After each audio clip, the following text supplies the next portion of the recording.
Good morning, folks. An early one in Ottawa today, 2:30 p.m. start time Pacific here on Wednesday, April 28th. Canucks hoping to bounce back from that tough 2-1 loss that came to the hands of the Senators on Monday. Now today, there's no morning skate. We don't know the lineups going into this one, so we don't know who's going to be out on the ice until about the warm-ups probably. So I want to talk today about Kole Lind. Kole Lind really should be in the lineup tonight, and it's a pretty simple reason for this. And if you just look at the Canucks lineup recently, it spells itself out quite simply. So last game, the Vancouver Canucks had a top six of Pearson, Horvat, Höglander, which is fine. That's about what you'd hope for from that line, fine line. And the second line was Miller and Besser with Jimmy Vesey. Now, that's obviously because Elias Pettersson's out of the lineup, right? So Jimmy Vesey's there to fill that gap. But Jimmy Vesey was also there in the first game back in the return to play, but he wasn't there in the other games.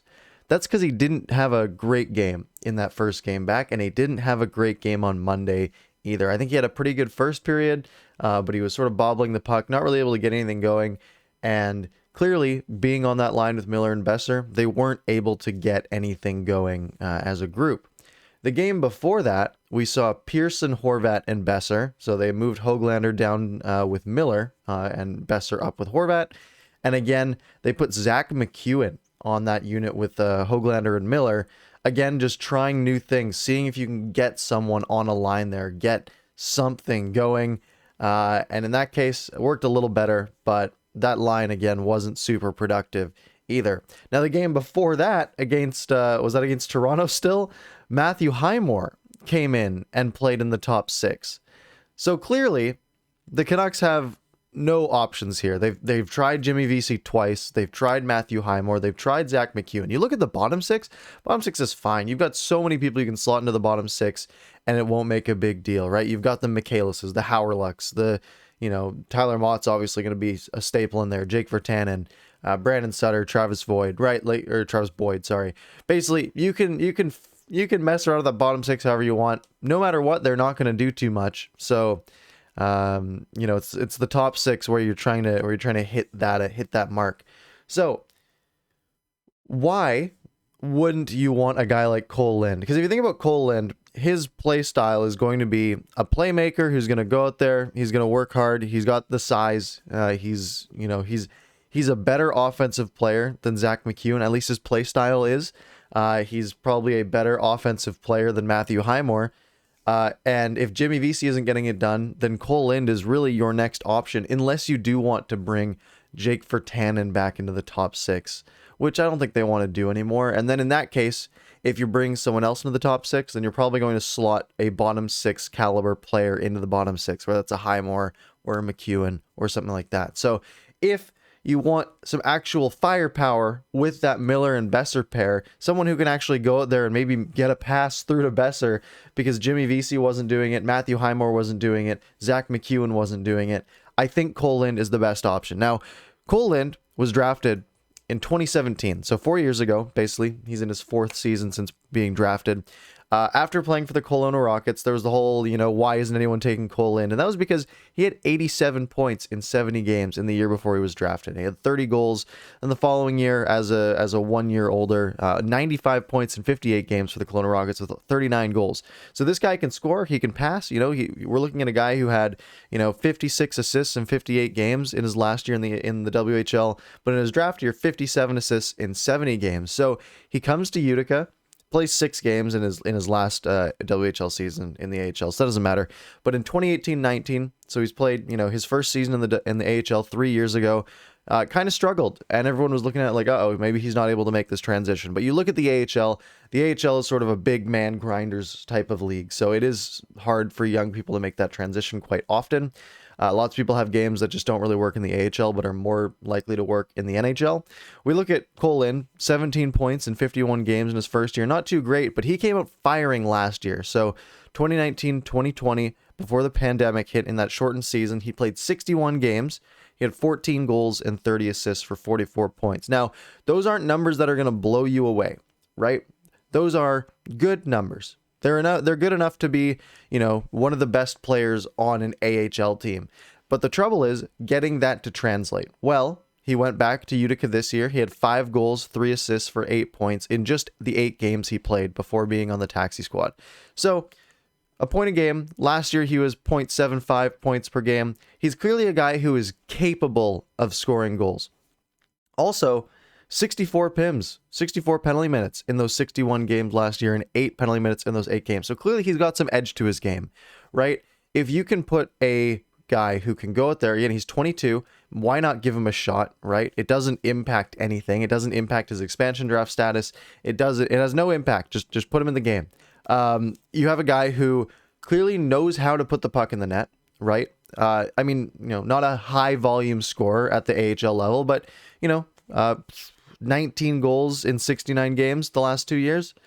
That's fine, right? 25 goal pace in the AHL. Again, he's a year older. He's been practicing with the taxi squad all year. Maybe that elevates his game just that much more. We don't know how his off-season workouts have been going or his general through the season workouts have been going. But you have a guy who can score. Again, 19 goals in the last 69 games he's played, and 33 assists in those 69 games as well. You put a guy who can pass the puck, clearly, who can make smart plays out there with players like Miller and Besser. That should be right in their wheelhouse. That should be exactly who you want on that second line to fill in and hopefully make some plays and get the Canucks on the board, because the Canucks have really struggled scoring that last game. And Jimmy Vesey just wasn't really a help. We've been seeing these lineups, and then right away the lineups get scrambled. We've been seeing guys playing 3-4 minutes a night. Last game, no one played under 10, but still, you get the point. If you have a player like Jimmy Vesey who plays 2 shifts in the third period, literally that was it. He played 1 shift at the beginning of the third period. He played another shift later in the period, and that was it, right? So if you're going to dress a guy in your top 6 and you're not going to play him in the third period because you can't trust him, there is no reason for him to be in the lineup at all. Put in a guy like Kole Lind, see what he can do. Maybe he'll impress you, and maybe he won't. We talked about this on Canucks After Dark, Clay and I, on Monday night. You need to know what you have, right? Let's say they go into this game, they get the doors blown off of them, right? But who cares? The Canucks probably aren't making the playoffs anyways at this point. The odds are down to like 6%. So why not go out there and see what you have, right? Know going into next season if you can because Jim Benning's going to have some work to do this offseason, right? I'm sure he would love to know if he's got a winger who could be a second or third line caliber winger in the NHL, right? Or you come out and he's bad, right? Like I said, if he's bad, then then at least and you can make some moves in the offseason to work around that. Or he comes out there and he's impressive. He goes out, he's working hard. He maybe scores a goal or 2 in these last few games of the season. He's maybe he's really meshing well with some of the players. He's going out there, he's making good passes. Then you know that you have a player that is a good caliber, and you could, again, build your team around that going into the offseason. You can say, okay, you know what? We have a second, third line winger here, which is great, because if one of our other top 4 wingers gets hurt, then that's a hole that he can fill. And then you look at bringing in Podkolzin next year, and suddenly if you know Kole Lind is a third line winger, and like he is a good bottom or top 9 winger, a good third line scoring winger, and then you bring in a Vasily Podkolzin, and he's your third line other side winger, he's your third line left winger. Whoa, that is, because then you're looking at Pearson and Höglander as a pair with Horvat, Miller, Besser, Pettersson as a unit, and then you'd have like Lind, Podkolzin as a pair, and then you can slot in, hopefully find a decent third line center who can score some goals throughout the course of a year. Maybe like an Adam Gaudette. But anyways, I think playing Kole Lind throughout this stretch is huge for the Canucks. I think you want to just see what you have. It's that simple. You want to see if you have a player who can go out there and be a real core piece of your team, and if not, you can make those moves in the offseason to address that hole. Anyways, that's pretty much all I've got for this one. First, I want to give a shout out to all my VIPs who joined. We're up to 8 now. Thank you guys for joining. If you want to join and get access to some fun emojis, you can hit the little join button down there.